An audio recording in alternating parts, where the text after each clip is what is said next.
ఈ యొక్క భూమి సమస్యకి పూనుకున్నటువంటి వాళ్ళు అమరులయ్యారు.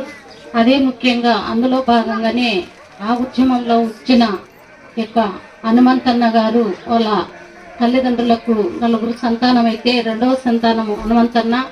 మరి ఆయనకు నారాయణమ్మ గారితో వివాహం జరిగింది. వారికి కూడా 4 కుమారులు 1 కుమార్తె.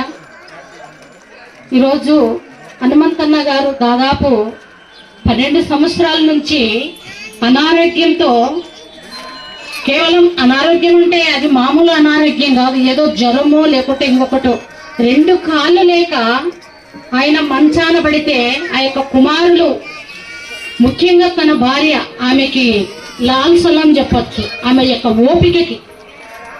మరి కొడుకులు కూడా ఆర్థికంగా అయితేనేమి, మరి ఇంటి సమస్యలు అయితేనేమి వారు కూడా అందించుంటారు. అంత లేని ఇన్ని రోజులు అన్న ఉండడు.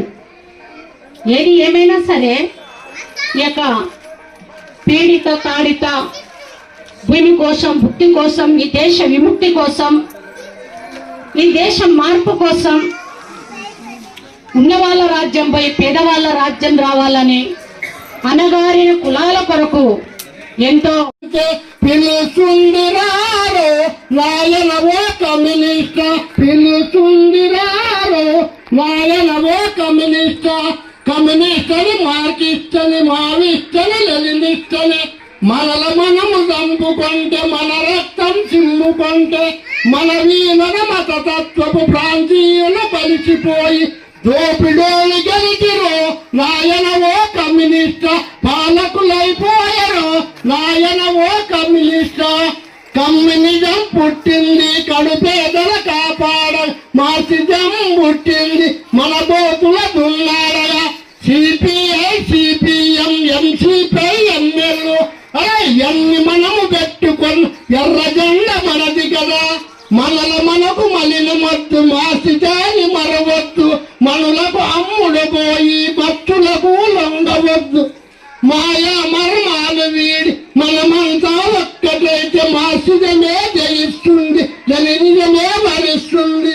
మరువకు మా batter నాయనవో communist, Marxism batter నాయనవో communist. కార్మికులందగా నిలిచి స్టేషన్లు, తర్వాత వదనమ్మ వాళ్ళందరూ చెప్పినట్లు కూడా సొసైటీ ఎలక్షన్లో కానీ, గోపాలన్న చెప్పినట్ల సొసైటీ ఎలక్షన్లో కానీ, ప్రెసిడెంట్ ఎలక్షన్లో కానీ, మామూలు సార్వత్రిక ఎన్నికల్లో కానీ, అన్ని ఎన్నికల్లో ముందుండి మా కుటుంబం కానీ, మా గేర్ తరపున కానీ అందరూ కలిసి ఉమ్మడిగా ఎదుర్కోవడం జరిగింది.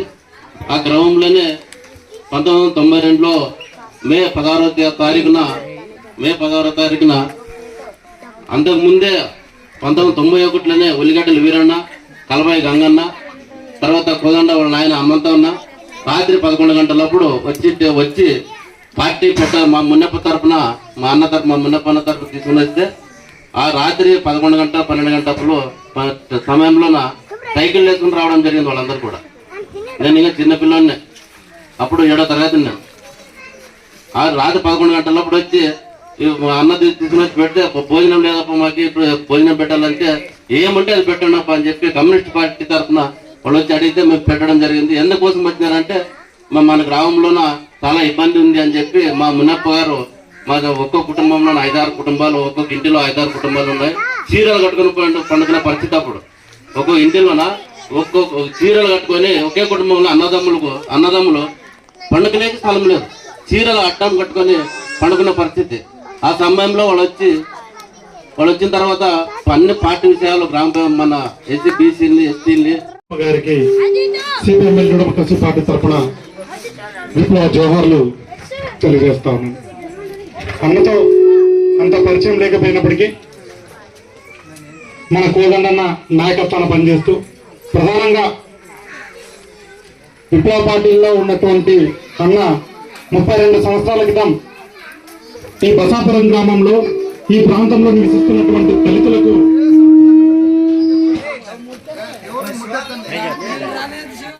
హనుమంతన్న గారి సతీమణి దాదాపు 13-14 సంవత్సరాలు హనుమంతన్నకు సేవ చేయడము అవి లేని కనుక ఆమెకే వచ్చింది.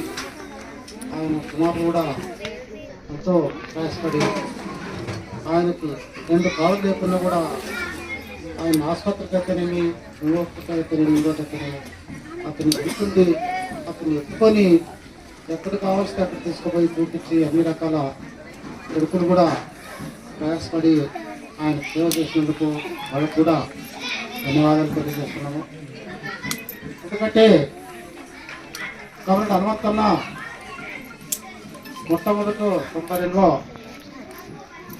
ఈ ఊళ్ళో కొట్టాలేసే టైంలోన అన్ని ప్రాంతాలకు వచ్చినప్పుడు మా ఊరు కూడా ఒక కళాకారుల బృందం వచ్చింది. అప్పుడు అక్కడ చిన్నారివనంలో అప్పటికే పెద్ద ఎత్తున వివక్ష అనేది జరుగుతున్నది.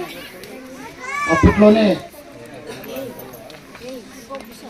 ఎస్సీలు బస్సు సీట్లో కూర్చుంటే కొడుతుంది. అప్పుడు నేను అంతకుముందే 86లోనే ఒకసారి అది సహించలేక దళితులని బంధువులు వస్తే మీరు ఎవరు అని చెప్పి పలానా వాళ్ళు ఇంటికి బస్సులో సీట్లో కూర్చున్న వాళ్ళు లేపు కొడుతుంటారు బంధువులను కూడా. అప్పుడు సహించలేదు మాకు మనసు. అప్పట్లో 86లోనే నేను నాకు ఎన్ని కమ్యూనిస్టులు ఉండవు అని కూడా తెలియదు. అప్పుడు ఒకే కమ్యూనిస్ట్ పార్టీ సిపిఐ అనేది ఒకటి తెలుసు. తెలిస్తే నేను అప్పుడు దాదాపు 30 మందిని మా ఊరి నుంచి తీసుకుపోతే వారి పిల్లల్ని బాలనగన్న దగ్గరికి తీసుకుపోతే అప్పుడు గోపాలను కూడా ఉన్నాడు. అప్పుడు తీసుకుపోయినప్పుడు అక్కడ ఇప్పట్లో మీరు కేవలం ఎస్సీలో ఒకటే పార్టీలోకి వస్తే మీరు తక్కువ బాబు, ఎవరన్నా కొంతమంది బీసీలు కూడా ఉండాలా, వాళ్ళు ఉంటే మీరు నిలబడే శక్తి మీకు వస్తుంది, లేకుండా మిమ్మల్ని చాలా ఇబ్బంది చేస్తారంటే వాస్తవంగా మని చెప్పినట్లే మేము కమ్యూనిస్ట్ పార్టీలోకి పోతామని తెలిస్తే ఊర్లోన కొంతమంది బెదిరించారు. కొంత మా ఇంటి వచ్చిన వాళ్ళు రాలేదు. అప్పుడు రాకపోయినప్పుడు అప్పుడు 92లో